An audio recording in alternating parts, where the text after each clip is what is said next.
আমি 7 ওয়াক্ত নামাজ পড়ি, তো আমি পড়ি, আমি সেটা আমি জানি। আমাকে প্রশ্ন করো কোনটা কি, আমি বলবো, উত্তর দিতে পারবো। আমি যে কথা বলি সে কথার উত্তর আমার কাছে আসে বিধায় আমি সে কথা বলি, তাই না? তাইলে যারা হাসাহাসি করে তারা তো কিছু জানে না, তারা তো হাসাহাসি করে।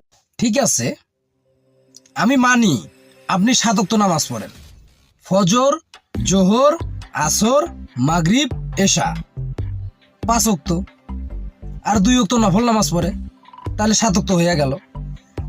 একটা বিষয় আমার হজম হইতাছে না। ঠিক আছে, আপনি নামাজ পড়েন, কিন্তু চুলগুলা এরকম না কইরেও আসতে পারতেন, যেহেতু নামাজ পড়েন। আর নামাজি ব্যক্তির কিরকম হওয়া উচিত? আপনি মেকআপ করছেন, কুত্তার লিপস্টিক লাগাই আইছেন, চুলগুলা স্ট্রেট করছেন মডার্ন টাইপের, তাহলে আপনি নামাজও পড়েন, তে আবার মডেলিংও করেন, আপনি পাপও করতেছেন, পুণ্য করতেছেন, লাভে থেকে কি জিরো। বুঝলাম না কিছু, বিষয়টা হজম হইল না।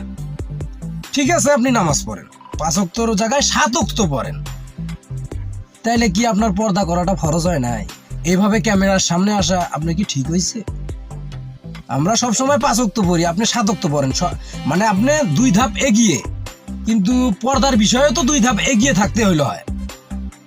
ব্যাপারটা কিরকম হয়ে গেল না? চুদলিং পং।